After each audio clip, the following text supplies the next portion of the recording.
मंत्र्यांनी असं वक्तव्य करणं चुकीचं असल्याचं मुख्यमंत्री देवेंद्र फडणवीसांनी म्हणत कृषी मंत्र्यांचे कान टोचलेत। सर्वात चांगली अर्थव्यवस्था ही महाराष्ट्राची असून शासन भिकारी हे माणिकराव कोकाटेंनी केलेलं जे वक्तव्य होतं त्यावर मुख्यमंत्र्यांची तीव्र प्रतिक्रिया आता समोर आलेली आहे।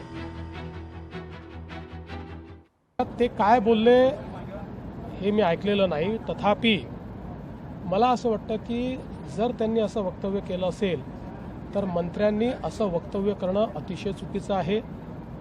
पीक विम्याच्या संदर्भात आपण जाणीवपूर्वक निर्णय घेतला आणि त्याची पद्धती बदलली, कारण आपल्या लक्षात आलं की पीक विम्यामध्ये काही वर्षांमध्ये जरी शेतकऱ्यांना फायदा झाला तरी बहुतांश वर्षांमध्ये त्याचा अधिक फायदा हा कंपन्या घेत आहेत। मला असं वाटतं की अशा प्रकारचं वक्तव्य काही योग्य नाही आहे। मी आजही सांगतो, देशातल्या कुठल्याही राज्याच्या मोठ्या अर्थव्यवस्था असलेले जेवढे राज्य आहेत त्या राज्यांच्या अर्थव्यवस्थेमध्ये आजही सगळ्यात चांगली, म्हणजे मी असं म्हणत नाही की आपल्याकडे खूप पैसा आपण श्रीमंत आहोत वगैरे, पण तुलनेनं विकसनशील अर्थव्यवस्थेमध्ये अतिशय उत्तम अर्थव्यवस्था ही महाराष्ट्राची आहे। लोकशाही मराठी ऐका, पहा, जागरूक रहा।